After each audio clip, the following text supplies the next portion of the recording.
All right, the first unit that I cannot believe is not in the top 10 right now is STR Tien. And when I'm saying these units are not, like, I'm surprised they're not in the top 10. Remember, I'm not even like just specifically looking at one person's tier list. I'm just talking about in general. Like, if you have these guys on their in the top 10, I mean, I guess no one would be necessarily mad at you. It's just shocking that they probably aren't there currently. Now, the STR Tien, in my opinion, is very shockingly not there. First of all, because he just came out, before the Global Dokkan campaign. But not only that, he was insanely strong. He had a ton of attack, decent levels of defense, he had his counter. And again, when the Rose Mossy fight came out, he was one of the most important pieces to taking down that fight before we got all, of course, the LRs, the EZAs, and stuff like that. But beforehand, that fight was not easy at all. Remember, that power cut pretty much everything we had. So Tien coming out there and essentially taking down that fight with ease because he had 100% Ki Blast counter against them was very impressive. So him not being in the top 10 now is crazy, but it's not shocking per se in that he's not now because of how much power creep has happened, and his 100% Ki Blast counter is not as effective as it was against Rose Mossy because not every fight has a Ki Blast counter, and not all of them are on the Kamehameha category, or another enemy with them is on the Kamehameha category that not exist for this Tien. Now, it is a amazing LR. He's probably still in the top 15. I don't really do top 15 tier list. I mean, if I sat down and like I intentionally looked at each one, I would probably say he's around 12 or 13. I would say he's around there, but it just depends because it feels like every day now we're getting another LR that is so good and so strong that it's pushing Tien further and further down. But it's not even a bad LR. It's just we've gotten so many units that are good and so many units on the way who are going to EZA that I would imagine are going to be good. Like Orange Piccolo and Ultimate Gohan, are they going to suck when they EZA? And it's probably going to happen this year? No. I mean, they're going to be probably top 10 LRs as well. I mean, they're going to push Tien further and further down. And it doesn't even mean Tien's bad. It's just there's so many premium LRs this year that ended up being very good that is causing so much competition in the top 20 LRs. It's pretty insane to say that, but I mean, right now we're seeing it as the top 10 is filled with a ton of new units and tons of new EZAs that are challenging units that we thought would never leave the top 10, and it's only like 8 months out since some of these initial releases.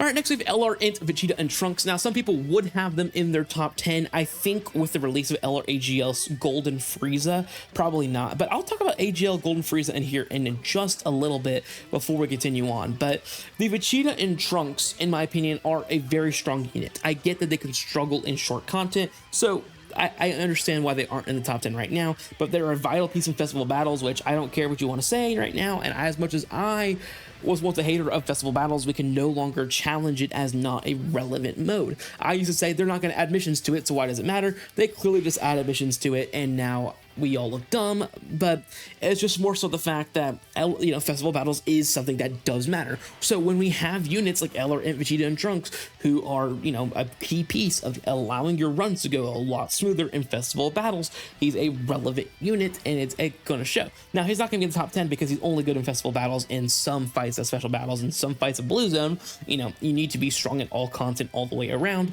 and, especially against Rose and Zamasu and Omega with locking bosses that can lock Vegeta and Trunks out of slot 1, they can be in danger very quickly. So I still think they're a top 15 LR for sure, but in the top 10, you're dealing with some of the most dominant LRs in Dokkan history in that top 10. So Vegeta and Trunks not being in the top 10 is not really a bad thing for them. It's just they're not competing with the ridiculous level of how strong some of these units in the top 10 are.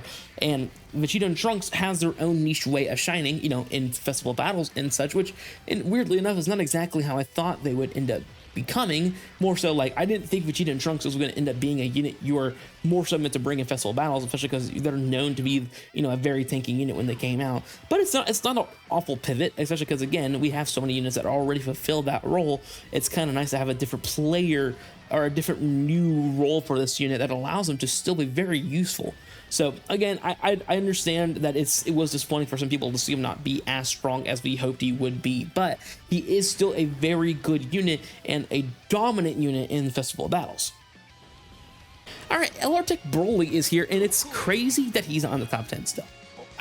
or not still, but he fell out of the top 10 and that he's no longer there, right? This unit was so dominant on his release, right? And granted, he wasn't number one because he didn't have the ability to one-shot Go Frieza, but he was a very dominant unit, and now with more and more help with Omega and his domain and his buff to defense, that it allows Broly to shine even more. And then you have the Broly trio you can throw in slot 1 to give him 10% damage reduction, right? There are ways to allow this Broly to look even more impressive than he did on release. So Broly to me is a very, like, one of the best Asian units we've had right now. Like, he's usable today. I'm using him right now in certain fights, and he's doing just fine because that's how strong his kit is. 90% damage reduction in guard turn 1, then you go into Broly transformed, you have 76% damage reduction in guard, then active and other buffs and defensive buffs, and there's so many moving parts in today's meta that allows him to stay relevant. So to me, I would probably place him as a top 15 LR still, maybe 16 or 17, but I definitely think he's still in the top 15. It's just, again, crazy to say that this guy's fallen out of the top 10, especially because it feels like I'm still using this guy in so many teams today. I'm using him on Golden Frieza's team. I'm using him on Omega's team in certain scenarios, right? Like, not anymore, but like when the Omega team wasn't fully crafted, your two best options were TEQ Broly and Rose, right? So those were your best options to run in slot 1 for that team, allowing Broly to have even more chances to shine, which just shows you how well his kit was crafted, how well he's aged, and that he's still a very relevant LR to this very day. That is quite impressive and something we have to note into a unit that is no longer in the top 10 because there's just so many guys who just do much more, and they're newer units, so it's not shocking. But it is crazy that TEQ Broly has fallen out, even though today he still has so much usage, especially on extreme class teams. Alright guys, I'm going to stop this video for 1 second because this video is sponsored by G Fuel. If you guys enjoy these products, there is a wide range of all kinds of products. The favorite ones, of course, for me are the ones with the Dragon Ball flavors. They have the Kamehameha, the Super Saiyan, the Evil Emperor, and the new line of Cell Saga products. If you guys are interested in any of these products, click the link in the description. It has my code already applied, but just in case, go ahead and put in that code in that checkout on the promo code slot, and you'll get yourself a discount on your order. Again, that is LR24 as the promo code for 10% off of a G Fuel order. All right, guys, back to the video. All right, the next unit I want to talk about today is the LR Golden Frieza. Now, it might be a little controversial to put him on this list because I do think he's a very strong unit. Turn 1, he's pretty much invincible, but the fact that my rainbowed AGL Golden Frieza is taking damage on Rose Super, not built up, turn 1 is an issue. 20k is nothing, right? On 20k is like a pretty, very solid tanking, but that's something to be aware of, right? But then as his damage reduction, because he only has a guard for 1 turn, the next turn, well, his next appearance, I should say, not his next turn, his next appearance, if he's on rotation, he's down to 80% damage reduction. Then his next time is down to 70%. And that's still high levels of damage reduction, don't get me wrong. But the biggest issues of him are the fact that he can get blown away very easily. He can, right? Now, on Omega's team, he does have the luxury of the 140% defense floating around due to the Omega's ability, of course. So this Golden Frieza is far more tankier on Omega's team than he is on Golden Frieza's team. But Golden Frieza still has the issue of once his damage reduction starts to dwindle, he starts to become a liability. Now, when I was running him in the special battle Super Saiyan 4 Gogeta fight, I put him in slot 1 with a 70% damage reduction, thinking, oh, he's fine, he's gonna tank this just fine. Yes, I didn't get the super, but it's 70% damage reduction, and he has some other things going for him. He should be fine. Gogeta is maxed out, but I mean, if Golden Frieza is who he says he is, then he should be able to tank this just fine. And then he takes a 3 million hit. Like, he took, I think it was like 2.6 million actually is what he took. So my concern with this unit is he is good, but if we're talking about top 10, that means you have to replace GT Goku, TEQ Vegeta, or I don't even know who else is that low. The gods, I guess. Those are probably the 3 lowest people on the tier list right now. So do we think Golden Frieza is better than TEQ Vegeta? No. Do we think he's better than the gods? No. Now, if you want to argue better than AGL GT Goku, I still would say no, but I could see the argument. I mean, because his base form is just dodge, and Golden Frieza is way better than GT Goku is turn 1 and turn 3 if you don't get the grade 8 form right away. Now, once you go into Giant Ape, you know, it's a free turn and you're good, and then by the time you're Super Saiyan 4 Goku, I mean, you're probably tankier in Super Saiyan 4 Goku than you are with Golden Frieza after losing 30% damage reduction. I would say probably. I don't know. I mean, really, my biggest concern with GT Goku actually is once you get to Super Saiyan 4, he's kind of a sitting duck. Doesn't really have enough dodge, doesn't have enough defense, right? The 70% dodge and the giant form allows him to be valuable. But the Golden Frieza, of course, is very strong, especially if you get to Super before you're attacked. But the nature of Golden Frieza is to be a slot 1 unit. Yes, he does get stats, of course, from supering, so I'm not saying that he does it stronger post-super, but having high levels of damage reduction is just the nature of being a slot 1 unit. Especially because, yes, he can be ran on Omega's team, but the whole point of his EZA was to support movie bosses. Right, movie bosses needs the help. Movie bosses needs a slot 1, and he can't hold that all the time. Now, he is very impressive on Omega's team, do not get me wrong, but I don't know if I can put him in the top 10, at least not yet. Maybe after some more usage, I could slide him in at 10. That's probably the furthest I would go with Golden Frieza. If not, 11 is where I would put Golden Frieza currently. But he's a fantastic EZA. They did really well. And again, but there's so many dominant units in today's meta that it's hard for me to do so because I mean, the units in the top 10 are ridiculous, right? And the fact that Golden Frieza is as good as he is and not in the top 10 just shows you how competitive the top 10 is this year in comparison to other years. So I'm not going to throw him in the top 10, but again, if you want to make the argument that he is, I'm not really going to be mad at you for it. I mean, I would like to see your reasoning for it, but I really would not be mad about it. He is a very strong unit, and he shines in the current meta because, well, we're in a short form meta. All right, next one I'm not as sorry about, or like saying he's not in the top 10. He's not top 10, and that is L or AGL Super Gogeta. I for certain would say Golden Frieza is better than Super Gogeta, so I'm not mad about that at all. Of course, until you get to Angel Goku and Super Gogeta, then they're better than Frieza, but who cares if your Angel Vegeta side's getting blown up by any boss in the game right now. So I don't really consider Angel Vegeta that great of a unit, at least currently. I mean, I would definitely consider Angel Golden Frieza is better. Tien, no, but I would probably put Angel Vegeta at 12, right behind Golden Frieza. So, but I mean, it's just crazy though that an anniversary unit, the headliner for part 2, is not even in the top 10 anymore. And especially considering how strong Gogeta is, how strong his active skill is, how strong Angel Goku is, how strong Angel Goku's active is, it doesn't even matter because Vegeta is awful. That man cannot hold his own.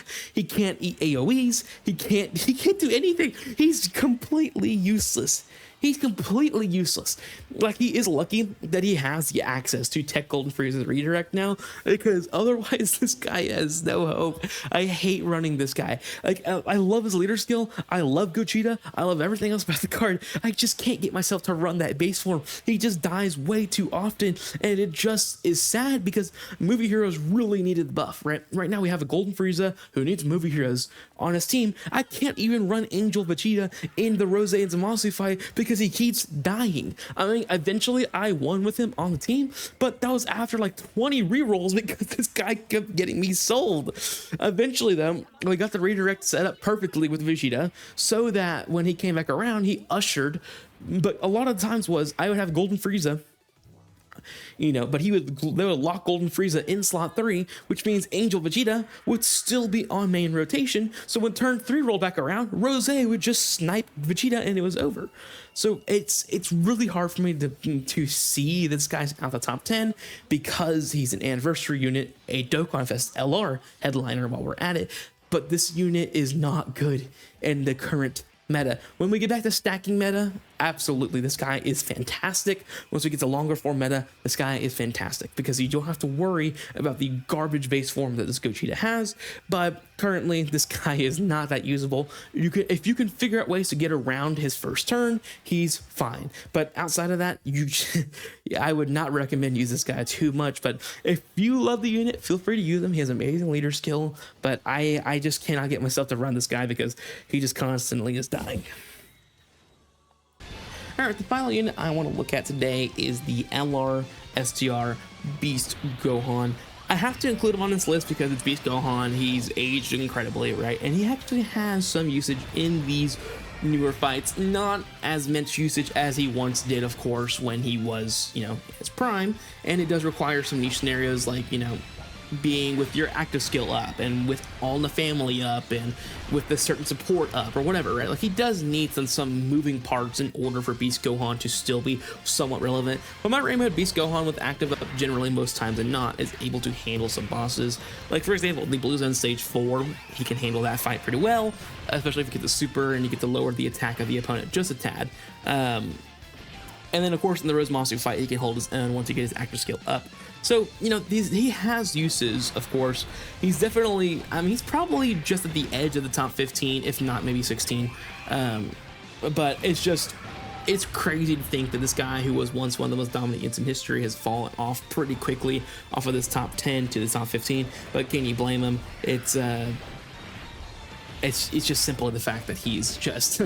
there's just so many units that came out. Again, I've mentioned it the entire time that we've been playing this or talking about this video, it's quite simply the fact that we have so many strong units that have released this year. It's ranging from the Golden Frieza to Gogeta to the LR Hybrid Trio to the 4 GDC, or the 5 GDC LRs, right?